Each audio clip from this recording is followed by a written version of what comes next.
میں نے اللہ کو ڈھونڈا تو اس نے اپنا تعارف کروایا، اللہ لا الہ الا ہو الحی القیوم، میں وہ ہوں جو موت سے پاک ہوں۔ اب پابند بن کے چلو اس اللہ کے جس کی شہنشاہی ہے، اس اللہ کے جس نے مجھے بنایا، اس اللہ کے پابند بنو جس نے مجھے آنکھوں کا نور دیا، زبان میں بول دیا، جسم میں طاقت دی، عقل کو سمجھنے کے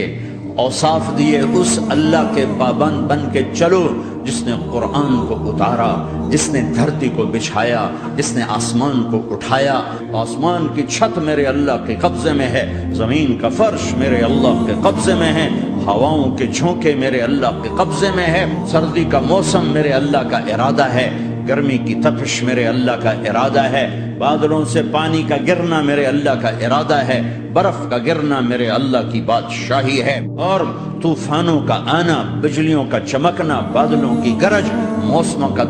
تبدیل ہونا، درختوں کے پھل، پھلوں کے ذائقے، ذائقوں میں خوشبو، پھلوں میں مٹھاس، پھلوں کے اوپر کور، چھلکے۔ ایک انار ہی میرے رب کی قدرت کا شاہکار ہے، دانا دانا ذرا جوڑ کے دکھاؤ، پھر اس کو پردوں میں لپیٹ کے دکھاؤ، پھر اس کی پیکنگ کر کے دکھاؤ، پھر اس میں رنگ بھر کے دکھاؤ، پھر اس میں ذائقے بھر کے دکھاؤ، گائے کے تھن سے نکلتا دودھ دیکھو، ہرن کے نافے میں مشک اور سانپ کے منہ میں زہر اور مکھی کے منہ میں شہد، آدم کی ساری نسل کا مالک، 2 پاؤں پہ چلنے والوں پر بادشاہ، 4 پاؤں پہ چلنے والوں کا مالک، پانی کی مخلوق، ہوا کی مخلوق، زمین کی مخلوق، رینگنے والے، اڑنے والے، تیرنے والے، جھپٹنے والے، دھاڑنے والے، پھاڑنے والے، ڈسنے والے، سب پر میرے اللہ کی شہنشاہی ہے۔ للہ ملک السماوات والارض وما فیہن، لہ ما فی السماوات وما فی الارض وما بینہما وما تحت الثری وان تجہر بالقول فانہ یعلم السر واخفی۔